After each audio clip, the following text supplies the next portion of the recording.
मैं सुभाष द्विवेदी आपके अपने ही YouTube channel Subhash Dwivedi maths corner पर एक बार पुनः आपके लिए एक नई वीडियो लेकर के उपस्थित हुआ हूं।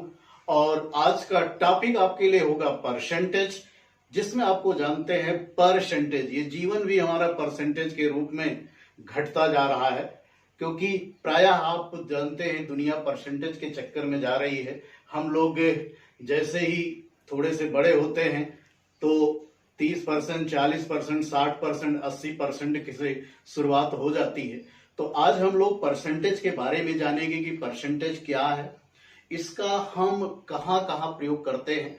आपको पता है परसेंटेज का प्रयोग CI, SI, work time, profit loss, solid geometry तमाम जगहों पर ये होता है। और इस परसेंटेज के सहारे हम मैथ्स के बहुत सारे कैलकुलेशन को करते हैं। तो आज हम बेसिक से इस पर बात करेंगे और फिर धीरे धीरे इसके लेवल को बढ़ाएंगे और प्रयास करेंगे समझने का कि इसका प्रयोग हम कैसे अच्छी तरह से कर सकते हैं। हमारी आपकी शुरुआत आज बेसिक से होगी, जिसमें हम ये समझना चाहेंगे कि कैसे हम परसेंटेज को गेन करते हैं, कैसे परसेंटेज को हम फ्रैक्शन में बदल सकते हैं, फिर फ्रैक्शन से कैसे परसेंटेज में बदल सकते हैं, और फिर हम इस पर बड़े बड़े प्रश्नों को हल करते हैं। आइए इस पर हम आज के क्लास को शुरुआत करते हैं। तो आइए हम समझते हैं कि परसेंटेज क्या है।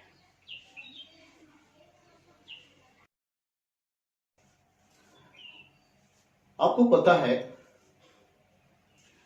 कि जैसे हम आपसे कह दें कि 100 में 5, प्रतिशत का अर्थ ही होता है कि 100 में कितना, 100 में कितना। एक सैकड़े में जितना लेते हैं उसी को हम क्या कहते हैं, प्रतिशत कहते हैं। आपको पता है इसका सिंबल भी आपको पता है। सिंबल जैसे ये लिखा है कहीं, यही परसेंटेज है। अब अगर आपको कहीं लिखा गया हो जैसे कि 5%, तो इसका अर्थ क्या होता है, 5/100। 5/100 क्या है, मतलब 100 में कितना हो गया, 5 हो गया, 5 आउट ऑफ 100। अब अगर ऐसे ही आपको हम 10% कर दें तो ये आपका होगा 10/100। मतलब आपको समझ में आ रहा होगा कि 10 आउट ऑफ 100। ऐसे ही अगर हम मान लेते हैं 20% है तो स्वाभाविक है ये 20/100 होगा। तो 5% मीन्स 5/100। 100 में जब कोई वस्तु कैलकुलेट की जाती है, मतलब उसकी जो इकाई होती है वो 100 हो जाती है। और 100 में कितना आप ले रहे हैं, जैसे 10 ले रहे हो तो 10%, 5 ले रहे हो तो 5%, 7 ले रहे हो तो 7%, 9 ले रहे हो तो क्या है, 9%। अब हम इसको ये समझने की कोशिश करेंगे कि हम परसेंटेज को फ्रैक्शन में कैसे बदलते हैं और फ्रैक्शन को परसेंटेज में कैसे बदलते हैं। तो आइए देखते हैं। जैसे कि मैंने आपसे कहा कि ये परसेंटेज है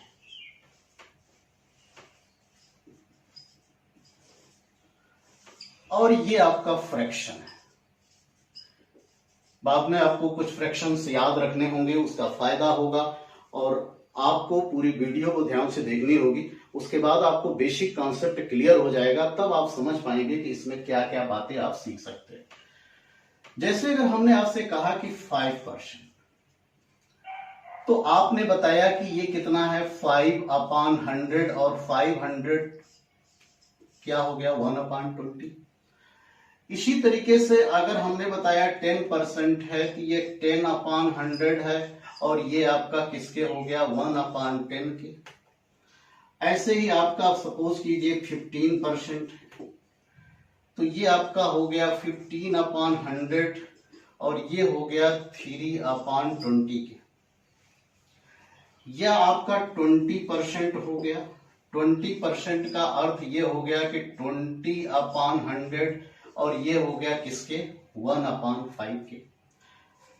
25% हो गया तो 25/100 और ये हो गया किसके, 1/4 के।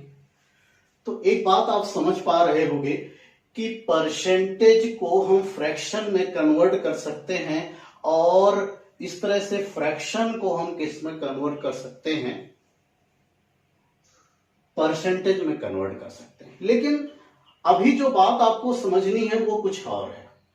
ये तो एक साधारण सी बात है, फ्रैक्शन परसेंटेज, ये बड़े बड़े परसेंटेज है क्योंकि ज्यादातर क्वेश्चन 5 है, 10 है, 15 है, 20 है, 25 है, आप एक आध और भी कह सकते हो, मान लीजिए 30% है, तो ये आपका हो गया 30/100, तो ये हो गया किसके 3/10 के।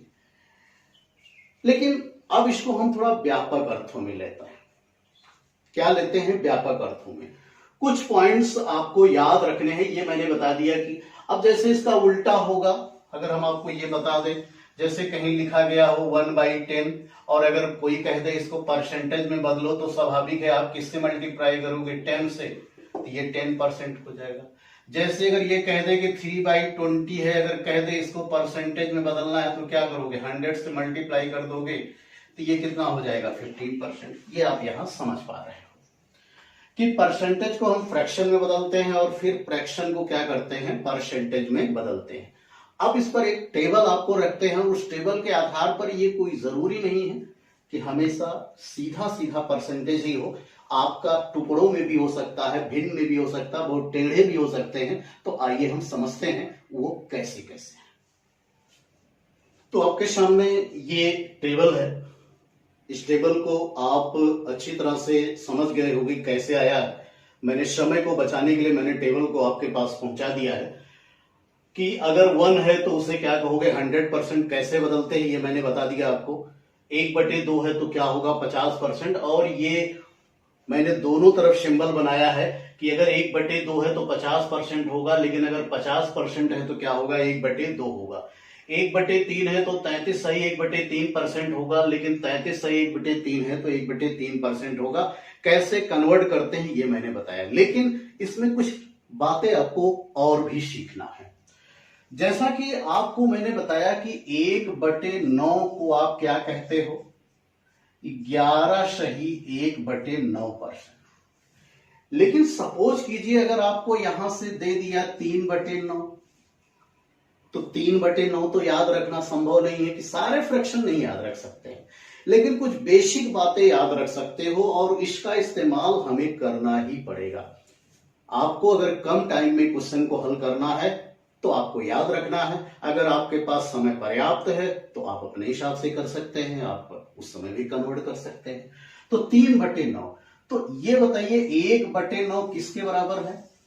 11 सही 1/9, तो ये कितना है? 3/9। अगर ये 3/9 है तो इसको 3 से गुणा कर दोगे, और जैसे ही इसको 3 से गुणा करोगे, 3 से 11 में गुणा करोगे तो क्या होगा? 11 तिहाई 33, और यह भी 3 से गुणा करोगे, 3 सही 1/9।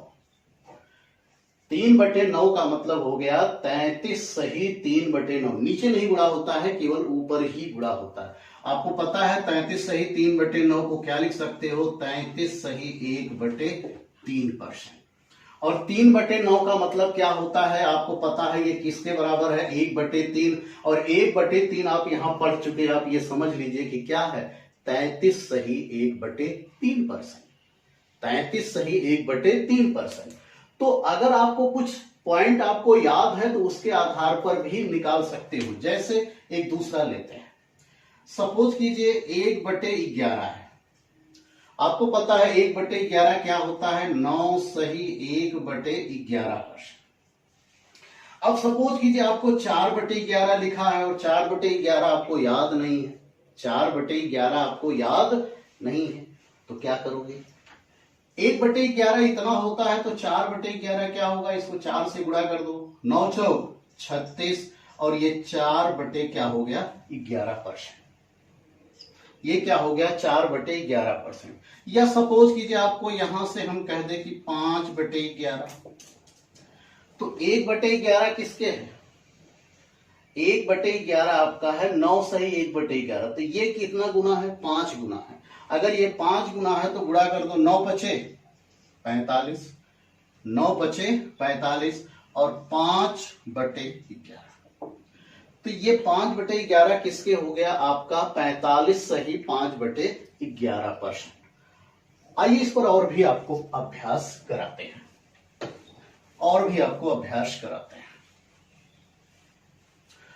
जैसा कि आपको यहां से पता है 1/8, 1/8 को आपको क्या बताया गया? 12 सही 1/2%। अब आपको कह दिया जाए कि अगर यहां 2/8 लिखा है, माना कि 2/8 करेंगे तो तुरंत समझ जाएंगे, 2 से गुणा करो, 12 दूना 24, ये हो गया 2/2%। तो आप जानते हैं 2/2 माने 1 होगा, 2/2 मीन्स क्या हो गया? 1। तो 24 में 1 जुड़ जाएगा, तो कितना आ गया? ये 25%। और 2/8 का मतलब आप जानते ही हो क्या होता है? 1/4। अगर सपोज कीजिए, वो तो आपका आसान था। अब अगर 3/8 है, कितना है? 3/8 है। अब अगर ये 3/8 है तो स्वाभाविक है 1/8 कितना होता है? 12 सही 1/2, 3 गुना, तो 3 से मल्टीप्लाई कर दो, 12 3 36। उसके बाद ये हो गया 3/2%। ध्यान से समझ लो, ये हमने क्या किया? 1/8 बराबर 12 सही 1/2% होता है, तो 3/8 हो गया। 3/8 का मतलब हो गया कि 3 से 12 को गुणा किया, 3 से इसके डिनोमिनेटर को मल्टीप्लाई नहीं कर सकते। लेकिन आप देख रहे हैं यहां जो 3/2 है उसमें 1 का भाग चला जाएगा, तो ये 3/2 का मतलब क्या होगा? 1 सही 1/2। तो फाइनली ये हो जाएगा 37 सही 1/2%। 37 सही 1/2%। तो इस तरीके से अगर हम इस टेबल को याद रखें, याद रखना ही पड़ेगा अगर आपको कम समय में करना है, बाकी आपको कितना भी टेढ़ा मेढ़ा होगा आप उसको समझ सकते हैं। चलिए एक और आपको प्रैक्टिस करा देते हैं। मान लेते ये हमने बताया कि 1/14। अब 1/14, 1/14 को आप क्या लिखते हो? 1/14 बराबर आपका है 7 सही 1/7%। अब कोई कह दे कि बताइए 3/14 क्या होगा, तो आप सोचने मत लगिए कि उसको पहले बदलोगे, फिर फ्रैक्शन में ले जाओगे, फिर भाग दोगे, ऐसा कुछ मत करिए, डायरेक्ट कर दीजिए। 3 से इसको गुणा कर दो, 3 सत्ते 21, 3 1 3, 3/14 बराबर क्या है आपका? 21 सही 3/7%। तो या इसकी जगह पर हम लिख दे 5/14। अब अगर 5/14 है तो इसको 5 से गुणा करो, 7 5 35, और ये 5/7%। तो आपको उसे उतने से ही गुणा कर देना है, जिससे आपका फ्रैक्शन आपका परसेंटेज में बदल सकता है, और परसेंटेज किस में बदला जा सकता है? फ्रैक्शन में बदला जा सकता है। अभी मैंने मात्र आपको इतना बताया कि परसेंटेज को फ्रैक्शन में और फ्रैक्शन को परसेंटेज में कैसे बदलते हैं। अब हम इस पर और बात